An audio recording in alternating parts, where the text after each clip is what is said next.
All right, time now for a look at what's making the headlines across the world. And here to help me sift through the newsprint is analyst Joseph Danquah. Thanks for your time, Joseph. Let's start with this day newspaper in Nigeria. More villages taken from Boko Haram. Of course, something that the government is celebrating. Yes, they are, because it's you know, President Buhari has given them a time frame of 3 months to get this done with. I mean, because this is the it's the platform on which he won election, that he was going to defeat terrorism, and he wants to see it done as quick as possible. And with these, you know, victories being scored, I think that they're on the way to success eventually. But then you know, they would have to totally, you know, after liberating these villages, they will need then to, after they've captured the combatants, they need to debrief them, get the necessary information so that they can move forward. Because usually in combat is that when you get these these illegal combatants or these terrorists, you have to get the necessary information, how they move, their mode of operations, and then from there you use that against the terrorists themselves. So they're in for the long haul. But then the necessary military action, I think, is working. Then they need to work on intelligence. So he's given them 3 months to actually fight Boko Haram, and then you get these stories coming out saying they've recaptured this village and another. Do you think they're on the right track? Yes, I mean, yes, it's like capturing these villages is a step in the right direction. After that, you need to make sure that you totally cut their supply of weapons, their total supply of finance, and their manpower. So that's another area of combat they'll need to look at, because it's not just capturing the villages. They could then retreat and then regroup and then, you know, attack again, but they'll need to totally cut out their source of income, because most of this has got to do with finance. If they're starved of the finances, they can't buy the weapon. Yeah, they can't move forward. So let's move on to the next story. No nonsense, Buhari suspends immigration CG. Tell us about that story, and of course this is in line with his anti-corruption. Yes, it's part, as you say, is in line with his anti-corruption move. But this head of the immigration was said to have employed people illegally through the back door. But you see, it goes to the heart of the political system in Africa or Nigeria in particular.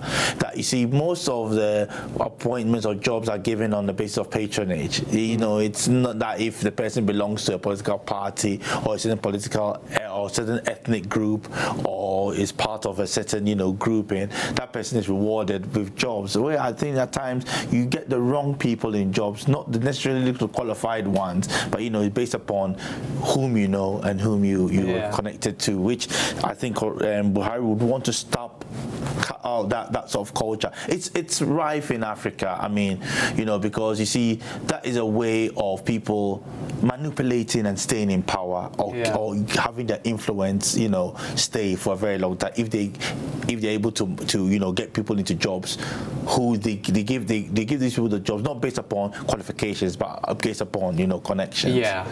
All right, let's move to the UK's Daily Mail. And when I saw this headline, I actually went, oh my word, that's interesting. And it says, groomed as a jihadi bride by her own parents. You see, Shahan, this narrative, it's very, you know, important that the government looks at it. You see, there have been a number of instances where girls from that area, Tower Hamlet, have left this country and gone to Iraq and Syria, and they are said to become jihadi brides. Now, the narrative is that the parents do not know, and these children left without their parents' consent. But this story could be the turning point. Are we now going to look at it whereby families are now encouraging their daughters to go there? Is it going to be that maybe brothers are encouraging their sisters to go there? This is another, you know, thing we should look at. This is a girl who 16 scored very good marks in her GCSEs, A's and A stars, and now she wants to leave. She had wanted to leave and then go and live in Syria. But the judge says no, the parents are the bad influence over this girl's life. You know, authorities can, one thing, they can stop people at the borders. They have information about them leaving. And we normally think that these teenagers are targeted by these terrorists from abroad via social media. But it's another thing to have your parents radicalize you. How does the government now investigate families instead of just individuals? You know, it's more and more easy for someone to become a terrorist. Yes, it's true, because the government's in the catch-22 situation. If they were to get into the families and to investigate them, the social liberty, the liberty groups will say that they are snooping. You know, and they'll have to do something, because you see, the country technically is at war. If we do not fight against terrorism head on, by the time we realize it's going to be a major problem, and the government should use all means possible to make sure that me and you are safe.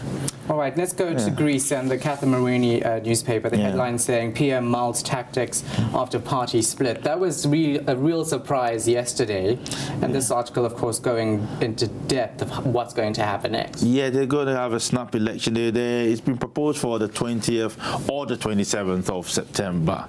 But this is a strategy. It's more or less a sort of a referendum of how far the Greek people have accepted or believe, even though he had one before. It's to reaffirm his mandate. That's what I think he's doing. It's more to test the water, to see how popular he still is, because, you know, he got into power on a wave of anti-austerity, and he's rather had to, you know, implement what he didn't want to. But, you know, the breakaway group is the 25 rebels led by former Energy Minister Lafazanis, say that they are going to do away totally with austerity, which I don't think it can be, because the reality is that Greece is now deep into it, and they can't get themselves out. Yeah. Now, apart from the economic crisis and now political crisis in Greece, the Kathimerini also has a story saying that they've reopened the border as migrants get restless. You know, lots of people are trying to get into course specifically.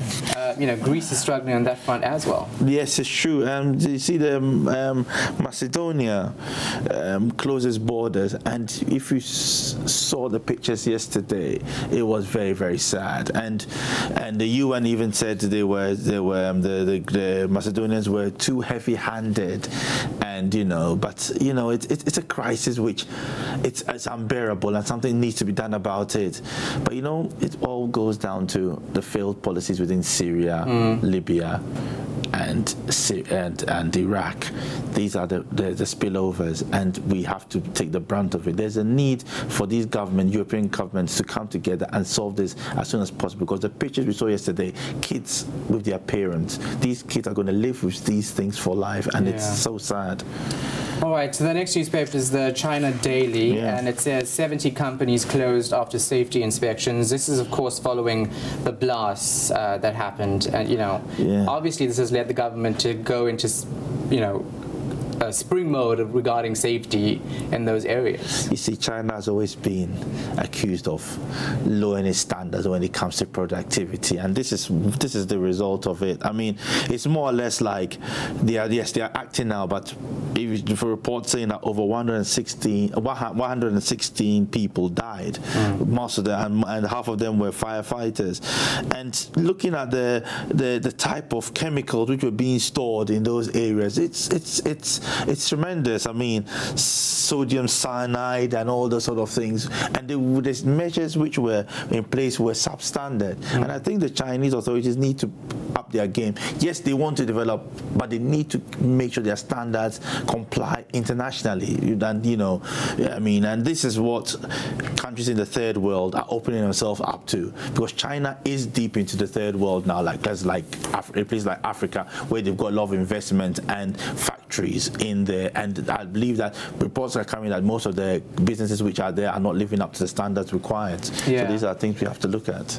All right, let's go to Australia, and the headline there is V8 stars chopper shocker. I read this and I was also very surprised as to how this actually happened. This one is about there was a helicopter which was flying low, and then part of the helicopter's, I think a body part of it came off and then hit this 35-year-old man called James Courtney, who's a supercars driver, and he basically nearly died because he couldn't breathe for some time. He had to be given oxygen, and he received a very serious chest injury.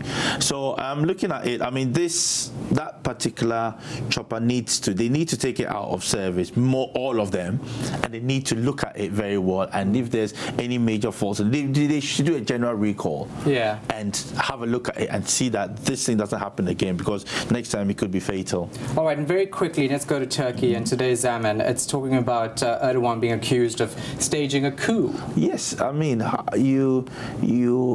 his party didn't get the full required amount of seats to form a government, and they couldn't form a coalition with the others. So the next thing is that you go to the opposition and you give them a chance to form a government. He didn't, because he wants his party to be in power. And this is what the opposition is saying, that technically it's a coup because they have not been given a chance to form a government. Well, he says the 1st of November is going to be the election date, but there's no guarantee that he will get the necessary seats required.